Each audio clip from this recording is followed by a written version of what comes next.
बिस्मिल्लाहिर्रहमानिर्रहीम। अस्सलाम वालेकुम। आप देख रहे हैं द फूड किचन।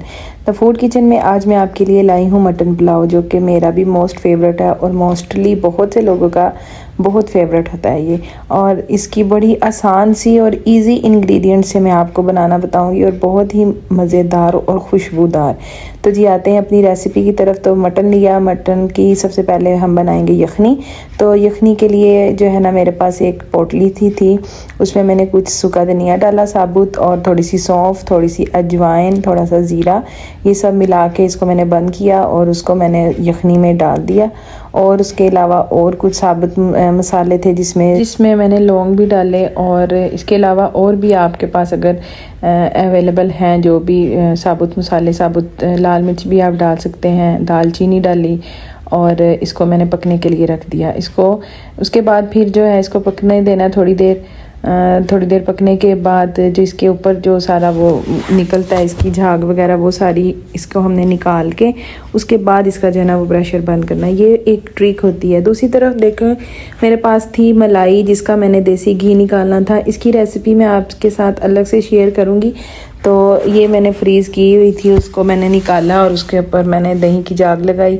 और बाकी की जो रेसिपी है वो मैं आपके साथ अपनी नेक्स्ट वीडियो में इंशाल्लाह ज़रूर शेयर करूँगी। तो दूसरी तरफ मेरा जो है वो यखनी का पानी जो है वो पक चुका था। और जब पानी मेरा पकना स्टार्ट हो गया तो उसके अंदर मैंने एक प्याज को जो है वो डाला और उसको मैंने प्रेशर को लगा दिया।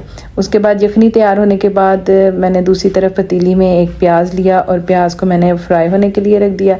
अभी जब बिल्कुल लाइट सा गोल्डन, ज़्यादा गोल्डन उसको नहीं करना, बिल्कुल जैसे पिंकिश सा जब उसमें कलर आ जाए तो उसमें आपने ना लहसुन अदरक का पेस्ट, जो कि मैंने ऑलरेडी बना के रखा हुआ है, इंशाल्लाह जैसे ही मेरा ख़त्म होगा तो फिर मैं आपको उसके साथ उसकी रेसिपी भी शेयर करूँगी। बहुत ईजी हो जाता है काम करना ना इसके साथ। तो वो मैंने डाला और उसके साथ साबुत गरम मसाला जो था वो डाला और उसको मैंने जो है सोते किया। और इस टाइम जो खुशबू आती है ना, मुझे वो बहुत ही मज़ेदार लगती है और बहुत मेरी फेवरेट है। तो उसको अच्छी तरह भूनने के बाद उसमें मैं टमाटर डालूँगी और थोड़ा सा दही ऐड करूँगी। जो है पुलाव में जो है ना दही वो लाजमी जो है ना होना चाहिए, जिससे बहुत अच्छा टेस्ट आता है पुलाव में। और उसके बाद जो है इसको भूनने के बाद, सोते करने के बाद, इसमें मैं पुलाव का मसाला डालूँगी। और इसमें कुछ मैंने अलहदा से स्पाइस ऐड किए हैं, जिसमें मैंने नमक और लाल मिर्च डाली। उसके बाद मैंने टमाटर और हरी मिर्चें थी काट के रखी हुई थी, वो डाल दी और उसको अच्छी तरह से मैंने मिक्स किया। और उसके बाद जो है इसमें मैं सबसे पहले पुलाव मसाला जो है ना वो मेरा मेन इंग्रेडिएंट्स था जो कि मैंने डाला, वो बहुत ही ज़रूरी है। मैं नेशनल का यूज़ करती हूँ तो मुझे उसकी खुशबू जो है ना वो बहुत ही मज़े की लगती है। अच्छा जी, अब आपने जो है उसमें ये मसाला डालने के बाद इसको अच्छी तरह से भूनना है। आप लोगों ने मुझे फ़ीडबैक ज़रूर देना है कि आपको मेरी वीडियो और मेरी रेसिपीज़ कैसी लगी। आप घर में भी ज़रूर ट्राई करें और मेरे चैनल को सब्सक्राइब कर दें। और वीडियो अगर पसंद आए तो उसको लाइक ज़रूर कीजिएगा।